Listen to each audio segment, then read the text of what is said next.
ആവശ്യഭാരങ്ങൾ അറിയിക്കുമ്പോൾ കൃപയിൻ ഭണ്ഡാരങ്ങൾ തുറക്കുമവൻ.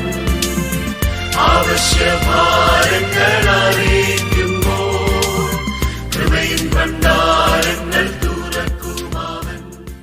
വേഗം വരുന്ന നമ്മളുടെ കർത്താവായ യേശുക്രിസ്തുവിൻ്റെ ധന്യനാമത്തിൽ എല്ലാവർക്കും സ്നേഹവന്ദനം.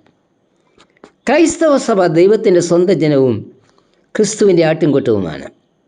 സങ്കീർത്തനം 95:7 വാക്യം പറയുന്നത്, നാമോ അവൻ മേയ്ക്കുന്ന ജനവും അവൻ്റെ കൈക്കിലെ ആടുകളും തന്നെ. ദൈവത്തിൻ്റെ ജനമായിരിക്കുന്നവർക്ക് ചില പ്രത്യേകതകൾ ഉണ്ട്. ആ പ്രത്യേകതകൾ ആണ് നമ്മെ ദൈവജനമാക്കുന്നത്. ഒന്നാമത്തെ പ്രത്യേകത, ദൈവജനം ഉടമ്പടി സമൂഹമാണ്.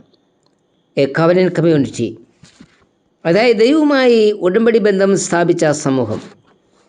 ദൈവമായിട്ടുള്ള ഉടമ്പടിയിലൂടെയാണ് ഇസ്രായേലിൻ്റെ ഉത്ഭവം. സഹോദരൻ ഏശാവിനെ പേടിച്ച് ഓടിപ്പോയ യാക്കോബ് താൻ കാണുന്ന ദർശനമാണ് ഉൽപ്പത്തി 28:12 വാക്യം. ഭൂമിയിൽ വെച്ചിരിക്കുന്നൊരു കോവേണി, അതിൻ്റെ തല സ്വർഗത്തോളം എത്തിയിരുന്നു. ദൈവദൂതന്മാർ അതിൽ കൂടി കയറുകയും ഇറങ്ങുകയും ചെയ്യുന്നു. അതിനുമീതെ യഹോവ നിന്നു. അവിടെ വെച്ച് യാക്കോബ് ദൈവവുമായി ഉടമ്പടിയിൽ ഏർപ്പെട്ടു. ആ സ്ഥലത്തിന് ബേഥേൽ എന്ന് പേര് വിളിച്ചു.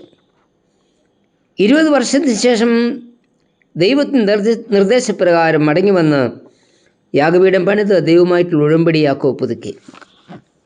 ഈ ഉടമ്പടിയെ തുടർന്ന് യാക്കോബിന് ലഭിച്ച പേരാണ് ഇസ്രായേൽ. ഉൽപ്പത്തി 35:10 വാക്യം. ഈ ഉടമ്പടിയിൽ കൂടി യാക്കോബ് ദൈവവുമായി വ്യക്തിപരമായ ബന്ധത്തിൽ വന്നു. ക്രിസ്തുവുമായിട്ടുള്ള വ്യക്തിപരമായ ബന്ധത്തിൽ വരുന്നവരുടെ കൂട്ടമാണ് ക്രിസ്തു സഭ. ക്രിസ്തുവുമായി ഉടമ്പടി സ്ഥാപിച്ചവരെ യോഹന്നാന്റെ സുവിശേഷത്തിൽ ആട്ടിൻകുട്ടമായിട്ടാണ് ഉപമിച്ചിരിക്കുന്നത്. ഈ കൂട്ടത്തിൽ ഉൾപ്പെടുന്നതിന് ഒരു നിബന്ധനയുണ്ട്. അത് ഇടയനാകുന്ന വാതിലിലൂടെ പ്രവേശിക്കുക എന്നത് മാത്രമാണ്. യോഹന്നാൻ 10:7 കർത്താവ് പറയുന്നത്, ഞാൻ ആടുകളുടെ വാതിലാകുന്നു. വാതിലിലൂടെ കടക്കുന്നവൻ ദൈവശബ്ദം കേൾക്കുന്നു. ഒരാട്ടിൻകൂട്ടവും ഒരിടയനും ആകുന്നു. വാതിലൂടെ പ്രവേശിക്കുക എന്നതാണ് ദൈവമായിട്ടുള്ള ഉടമ്പടിയുടെ ആദ്യപടി. ക്രിസ്തുവാകുന്ന വാതിലിലൂടെ ക്രിസ്തുവിൻ്റെ ശരീരമാകുന്ന സഭയിലേക്ക് പ്രവേശിക്കുന്നവരാണ് ദൈവജനം. ദൈവത്തിൻ്റെ ജനമായി ദൈവവുമായിട്ടുള്ള ഉടമ്പടി ബന്ധത്തിലേക്ക് നാം വരണം. അതിന് ചെയ്യേണ്ടത് ക്രിസ്തുവിൻ്റെ അടുക്കിലേക്ക് വരിക എന്നതാണ്. അവൻ്റെ ശബ്ദം കേൾക്കണം, ഉള്ളിൽ പ്രവേശിക്കണം. രണ്ടാമത്തെ പ്രത്യേകത, ദൈവജനം തിന്മയിൽ നിന്ന് മോചനം പ്രാപിച്ച് പുതുക്കപ്പെട്ട സമൂഹമാണ്. A renewing community. ദൈവജനം തിന്മയുടെ എല്ലാ ഘടകങ്ങളിൽ നിന്നും പുതുക്കപ്പെട്ട, വിശുദ്ധീകരിക്കപ്പെട്ട സമൂഹമാണ്. ഹരാനിൽ പാർത്ത യാക്കോബിനോട് ദൈവം കൽപ്പിക്കുന്നത് നീ ബേഥേലിൽ ചെന്ന് പാർക്കുക എന്ന ഉൽപ്പത്തി 35:1. അതായത് ഹാരാനിലെ എല്ലാ തിന്മകളിൽ നിന്നും നീ വേർപെടണം. ദൈവത്തിൻ്റെ കൽപ്പന അനുസരിച്ച് ബേഥേലിലേക്ക് യാത്ര പുറപ്പെടുന്നതിന് മുൻപ് യാക്കോബ് തൻ്റെ ഭവനത്തെ ശുദ്ധീകരിച്ചു. ഉൽപ്പത്തി 35:2. ക്രിസ്തുവുമായിട്ടുള്ള ഉടമ്പടി ബന്ധത്തിലേക്ക് വരുന്നതിന് ഇതുവരെയും താൻ ആശ്രയിച്ചിരുന്നതിൻ്റെയും ആരാധിച്ചിരുന്നതിനെയും ഉപേക്ഷിക്കണം. ഇതുവരെയും തൻ്റെ വ്യക്തിത്വത്തെ നിശ്ചയിച്ചിരുന്ന മൂല്യങ്ങളെ ഉപേക്ഷിക്കണം. ഒരു പുതിയ ആളത്വത്തിലേക്ക് വരണം. കൊലോസ്യർ 3:9-10 വാക്യങ്ങളിൽ പറയുന്നത്, പഴയ മനുഷ്യനെ അവൻ്റെ പ്രവൃത്തികളോടുകൂടി ഉരിഞ്ഞു കളഞ്ഞ് തന്നെ സൃഷ്ടിച്ചവൻ്റെ പ്രതിമപ്രകാരം പരിജ്ഞാനത്തിനായി പുതുക്കം പ്രാപിക്കുന്ന പുതിയ മനുഷ്യനെ ധരിക്കുക എന്ന്. ദൈവജനം നിരന്തരമായി സ്വയം പുതുക്കണം, പുതിയ സൃഷ്ടിയാകണം. ക്രിസ്തുവിലാകുമ്പോഴാണ് നാം പുതിയ സൃഷ്ടിയാകുന്നത്. 2 Corinthians 5:17 വാക്യം. തിന്മയുടെ വഴികളിൽ നിന്ന് വിട്ടുമാറി പുതിയ അനുഭവത്തിലേക്കും വിശുദ്ധിയുടെ അനുഭവത്തിലേക്കും വരുന്നവരാണ് ദൈവജനം.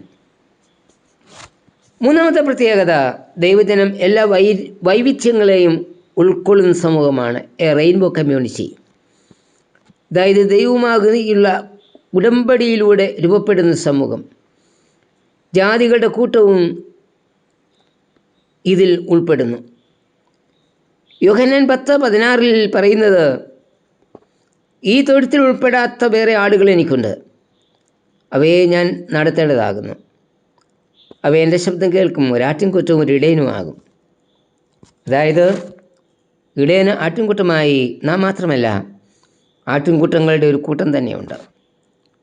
വെളിപ്പാട് 7:9 സഭയുടെ യുഗാന്ത്യപരമായ ദർശനത്തിൽ പറയുന്നത് സകല ജാതികളിലും ഗോത്രങ്ങളിലും വംശങ്ങളിലും ഭാഷകളിലുള്ളതായി എണ്ണിക്കൂടാത്ത പുരുഷാരമെന്ന.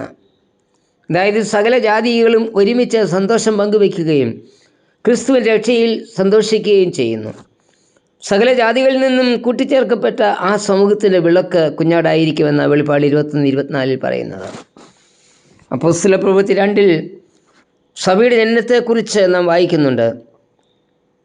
അവിടെ യഹൂദന്മാരും യഹൂദ മതാനുസാരികളും ക്രേത്യരും അറബിക്കാരുമായി വിവിധ വംശത്തിലുള്ളവരുണ്ടായിരുന്നു. അതേ, ദൈവജനം എല്ലാവിധമായ വൈവിധ്യങ്ങളെയും ആഘോഷമാക്കുന്ന സമൂഹമാണ്. ഇവിടെ കണ്ട 3 പ്രത്യേകതകളെ ഉൾക്കൊണ്ട് ദൈവജനമായി രൂപപ്പെടുന്നതിന് നമുക്ക് കഴിയണം. കർത്താവേ, സകല തിന്മയിൽ നിന്നും പുതുക്കപ്പെട്ട് ക്രിസ്തുവിൻ്റെ ശബ്ദം കേട്ട് ഒരാട്ടിൻകൂട്ടവും ഒരിടയനും എന്ന അനുഭവത്തിൽ വരുവാൻ എന്നെയും ഒരുക്കണമേ. ആമേൻ.